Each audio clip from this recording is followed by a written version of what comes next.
வணக்கம் TNPSC dreamers.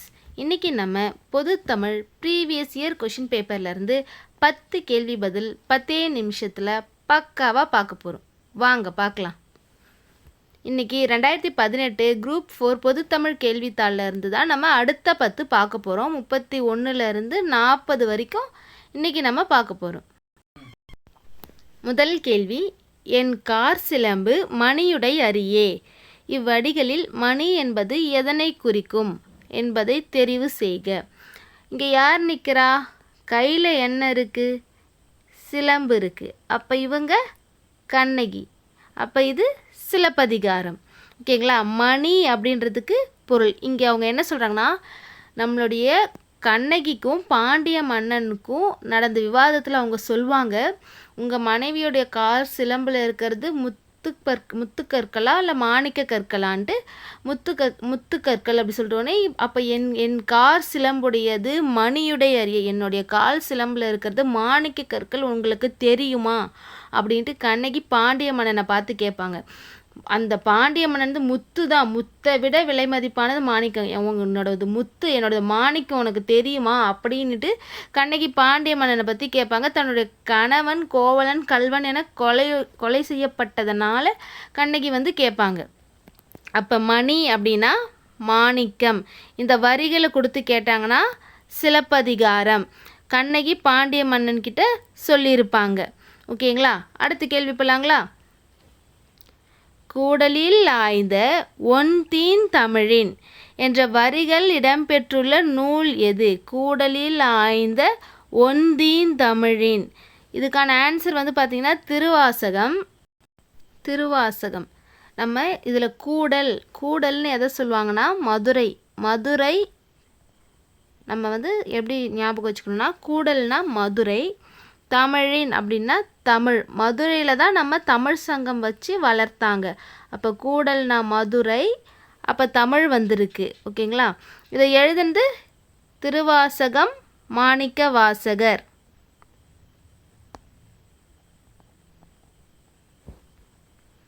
ஓகேங்களா?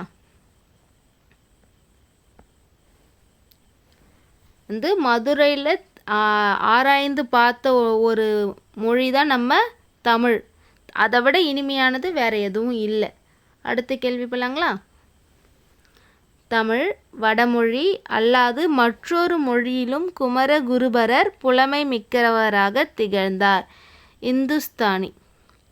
3 மொழி குமரகுருபரர்னு பார்த்திங்கன்னா 3 மொழியில் அவர் புலமை பெற்றிருந்தார். தமிழ், வடமொழி, இந்துஸ்தானி. ஓகேங்களா? இது 3த்தில் தான் குமரகுருபரர் புலமை பெற்றிருந்தார்.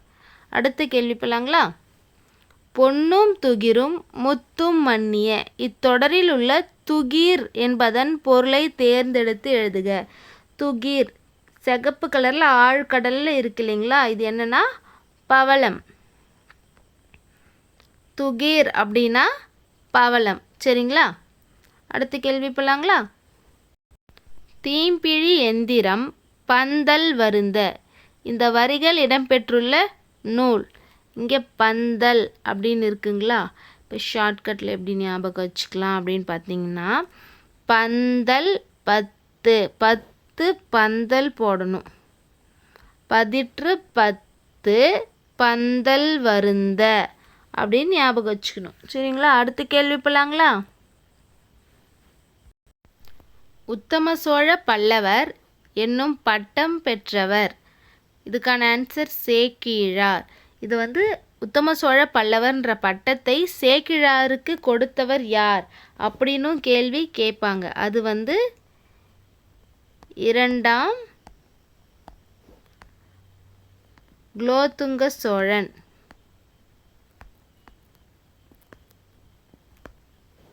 ஓகேங்களா?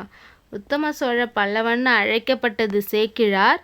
அப்படி அழைச்சது 2ஆம் குலோத்துங்க சோழன். அவர் சிவ தொண்டில் சிறந்து விளங்கியதால் 2ஆம் குலோத்துங்க சோழன் அவரை உத்தம சோழ பல்லவன் அப்படின்ட்டு சொல்லுவாங்க. இந்த சேக்கிழார் தான் நமக்கு பெரிய புராணத்தை இயற்றியவர்.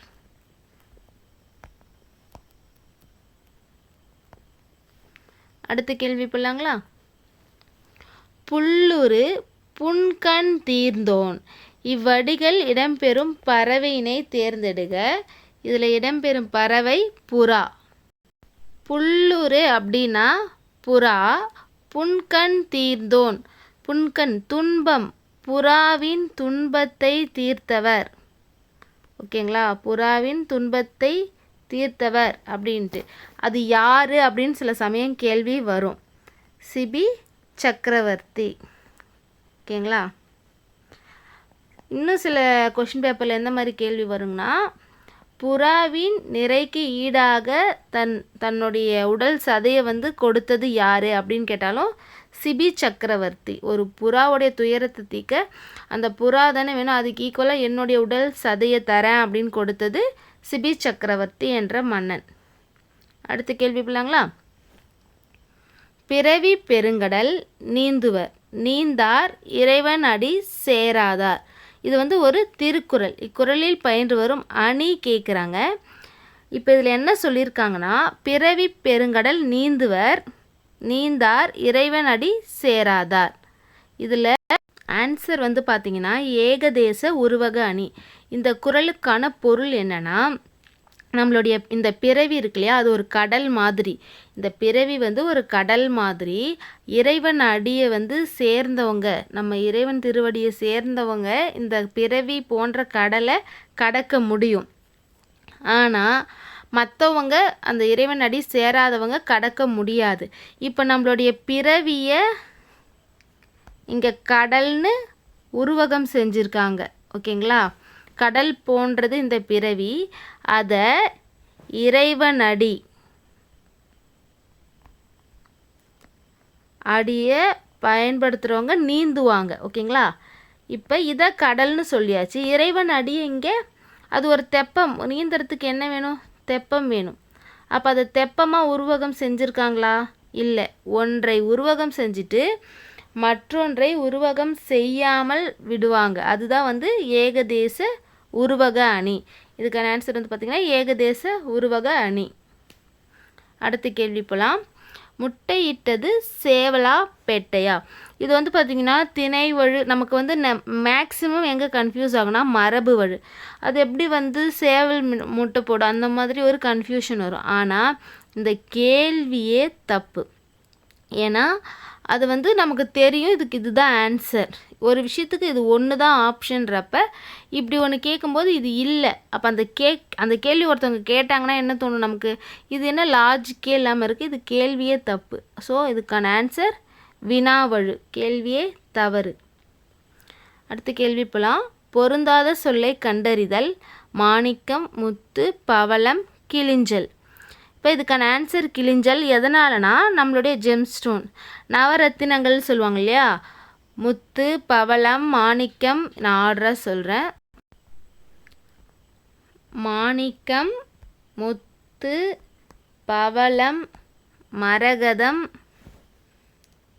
புஷ்பராகம், வைரம், நீலம், கோமேதகம், வைடூரியம். ஓகேங்களா, இதில் இந்த கோமேதகம், நீலம், புஷ்பராகம் இதெல்லாம் புதுசாக இருக்கும். ஆனால் நமக்கு தெரியும். இப்போ இங்கே சிலது கொடுத்துருக்காங்க, மாணிக்கம், பவளம், முத்து.